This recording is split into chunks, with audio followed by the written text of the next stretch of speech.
اور بہت زیادہ امکانات ہیں کہ جب بچے میں یہ وائرس جاتا ہے تو یہ بہت سارے اور لوگوں تک پھیل سکتا ہے۔ اسی سب کو لے کر خیبر یونیورسٹی پشاور میں ایک ٹیم تھی، اس ٹیم نے تحقیق کی اور اسی تحقیق میں 23% بچے ایسے پائے گئے جو اس وائرس سے متاثر ہوئے، لیکن نہ تو ان کا کوئی ٹیسٹ کرایا گیا کیونکہ سمٹمز ہی نہیں تھے، اور نہ ہی کسی قسم کی اور کوئی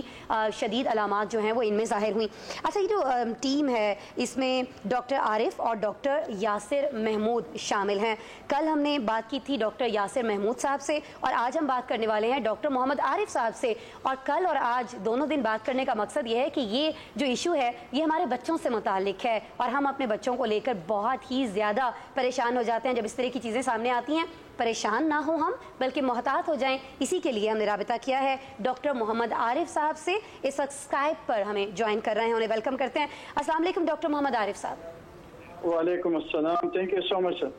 تھینک یو عارف صاحب کہ آپ ہمیں ہمارے شو میں جوائن کر رہے ہیں۔ ڈاکٹر صاحب، کل ہماری یاسر صاحب سے بات ہوئی تھی، انہوں نے ہمیں بہت ساری چیزیں بتائیں کہ کس طرح سے ان بچوں کے اندر سمٹمز موجود نہیں تھے اس طرح سے جس طرح سے بڑوں کے اندر سمٹمز آتے ہیں سامنے۔ تو اب کیا یہ جو آپ کا ریسرچ پیپر ہے، تھوڑا بہت جو اس کو ہم نے دیکھا ہے، پڑھا ہے یا اپنے دیکھنے والوں کو بتایا ہے، اس کو لے کر اب ہم یہ کریں کہ ہمارے گھر میں ایک بچہ جو بالکل نارمل ہے، کوئی اس میں سمٹمز نہیں ہے، فوراً سے ہم پریشان ہو جائیں کہ نہیں یہ اس کا شکار ہو سکتا ہے، خود اس کو کچھ ہونا ہو، اللہ نہ کرے کہ کسی بچے کو کچھ ہو، لیکن یہ دوسروں کو متاثر کر سکتا ہے، تو فوراً اسے قریبی کلینک لے جائیں، اس کی ٹیسٹ کرائیں، ویکسین لگوائیں، کیا کریں عارف صاحب ہم؟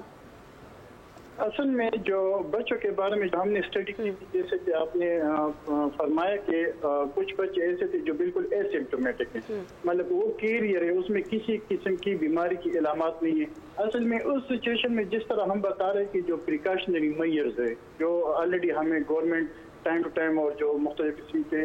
وہ بتائے جا رہے ہیں کہ ہم ماسک استعمال کریں، سوشل ڈسٹینسنگ جو وہ کریں، اور جو ہینڈ واشنگ ہے وہ ہم پراپرلی کریں۔ تو جو بچے ایسمپٹومیٹک ہے تو اس میں تو ہمیں پتہ نہیں چلتا، وہ انڈیٹیکٹڈ رہتے ہیں، لیکن اس کے اندر چونکہ وائرس ہوتے ہیں وہ اسپریڈ کرتے ہیں، تو اس کے لیے ہم یہی کر سکتے ہیں کہ ہم پریکاشنری میئرز کو جتنی زیادہ ہو سکے ان بچوں کے اندر اس کو اپلائی کریں۔ اور دوسرا جو چونکہ ہم ہمارے پاس ریسورسز کی کمی ہے، ہم جو ماس اسکریننگ وہ کر ہی نہیں سکتے، تو یہ بہت مشکل ہوگا کہ ہم سارے بچوں کو لے کے ان کی جو ہے نا اسکریننگ ٹیسٹنگ کریں PCR، اور اس میں جو پازیٹیو اس کو ہم کوارنٹین کریں یا جو پریکاشنری میئرز ہے وہ کریں۔ لیکن ایسمپٹومیٹک بچوں میں ہم یہ کر سکتے ہیں کہ ہم پریکاشنری میئرز سارے کے سارے بچوں میں جن کو علامات نہ ہو ان کو ہم اپلائی کریں، زیادہ سے زیادہ ان کی ہینڈ واشنگ کریں، ان کو جو ہے نا ماسک زیادہ سے زیادہ استعمال کریں، اور جو سوشل ڈسٹینسنگ ہے اس میں ہم اس کو لے آئے۔ تو یہ میرے خیال میں سب سے بہتر طریقہ ہوگا ایسمپٹومیٹک بچوں کو ڈیل کرنے میں اگر ان میں وائرس ہو۔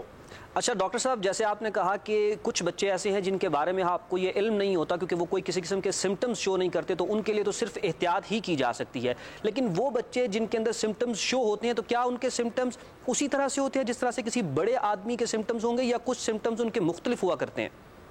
جو اسٹڈی ہم نے کی اور جس میں ہم نے یہی کوشچنر ہم نے تیار کیا تھا کہ اس میں ہم دیکھیں کہ پچھلے کچھ مہینوں کے اندر بچوں میں کس قسم کی علامات تھیں، تو اس اسٹڈی سے ہمیں یہ پتہ چلا کہ جو بچوں کے اندر علاماتی وہ معمولی قسم کا جو زکام ہوتا ہے،